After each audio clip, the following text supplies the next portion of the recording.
పల్నాడు జిల్లా బొల్లాపల్లి మండలం సీతారాంపురం తండాలో పోలీసులు కార్డన్ సెర్చ్ నిర్వహించారు. ఈ తనిఖీలో భాగంగా 100 మంది సిబ్బందితో కార్డన్ సెర్చ్ నిర్వహించారు. తనిఖీలో భాగంగా 32 ద్విచక్ర వాహనాలు, 1 కారు, 4 గొడ్డలు, 3 కత్తులు, కొన్ని కొడవలు స్వాధీనం చేసుకున్నట్లు ఎస్పీ కృష్ణారావు తెలిపారు. ఈ గ్రామంలో గంజాయి వాడకం, విక్రయం వంటి సమాచారం ఉందని అందులో భాగంగా తనిఖీలు చేసినట్లు వెల్లడించారు. గ్రామస్తులు గంజాయి పట్ల అప్రమత్తంగా ఉండాలని, ప్రత్యక్షంగా పరోక్షంగా ఎవరు భాగస్వాములైనా వారిని చట్టపరంగా శిక్షించడం జరుగుతుందని తెలిపారు.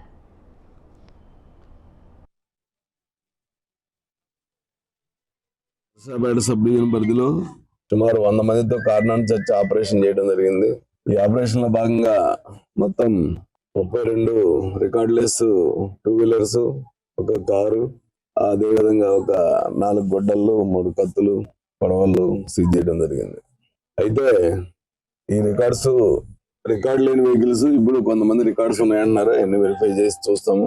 అయితే ఇప్పుడు యాక్చువల్ గా ఇక్కడ ఈ ఊరిని ఇంత దూరంలో సెలెక్ట్ చేసుకోవడానికి కారణం ఏంటంటే ఈ మధ్య రీసెంట్ గా గంజాయి ఎక్కువ నడుస్తూ ఉంది.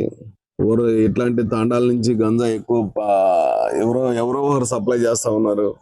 ఊర్లో ఎవడో ఒకడు ఉంటాడు, ఊరందరు కాదు, ఊర్లో ఒకడే ఉంటాడు. ఆ ఒక్కడు వేరే ఊర్లతో లింక్ పెట్టుకొని ఇటు మాచల దగ్గర తాండాలతోటో లేకపోతే ఇటు ఎర్రగొండపాలెం సైడ్ తాండాలతోటో లింకులు పెట్టుకొని మన ఏరియాలో సప్లై చేస్తా ఉన్నాడు. అతని కోసం రావడం జరిగింది, కానీ ఇంకా దొరకలేదు మాకు.